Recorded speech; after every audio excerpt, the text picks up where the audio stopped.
This is the most frequently used source for collection for cerebrospinal fluid. It is adaptable to subjects for all ages and relatively safe.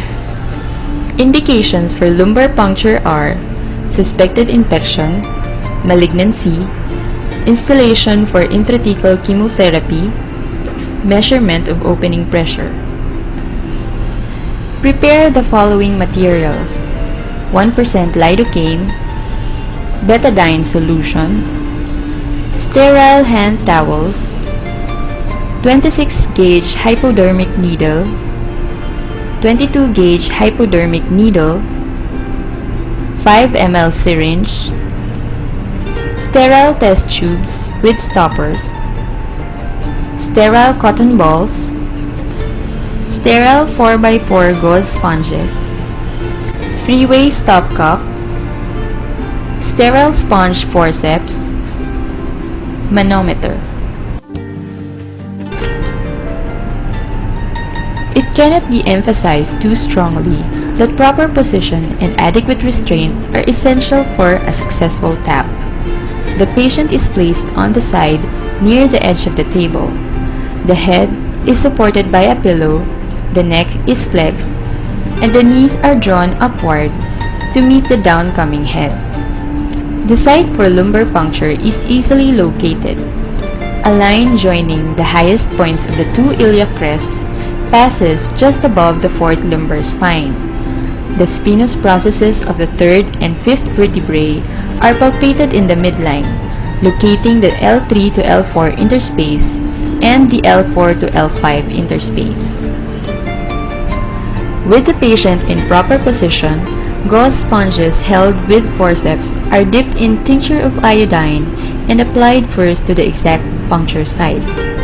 The skin is prepared by swabbing in circles of increasing radii away from the operative site.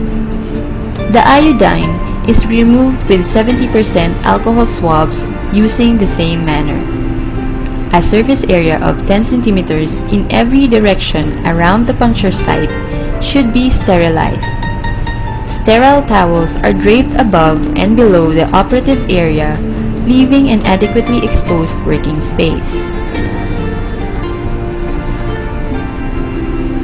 The selected interspace is carefully located by the operator wearing sterile rubber gloves and is marked by fingernail pressure. A wheal is produced with 1% lidocaine over the puncture site. Then, the underlying tissues are infiltrated down to the lamina. Always aspirate before each injection to assure that the needle is not in a vessel or the spinal canal. Wait 3 to 5 minutes for anesthetic effect.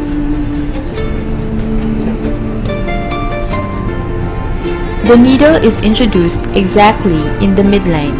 It may be held either on one hand with about 1 centimeter of the needle barrel visible, or held with both hands with the thumbs on either side of the needle hub and the index fingers of both hands supporting the needle barrel between them.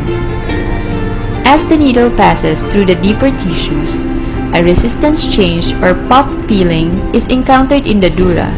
The stylet is removed from the needle to see if spinal fluid is present. When the needle is in proper place and a free drip of spinal fluid is established, the final pressure manometer is attached to the needle hub by means of a three-way stopcock. Fluid is allowed to fill the manometer and the height of the column is measured in millimeters. The spinal fluid pressure is measured before and after fluid is removed. Collect the free flow CSF in 4 different test tubes. The first test tube is for culture and gram stain. The second test tube is for glucose and protein levels. The third test tube is for cell count and differential count.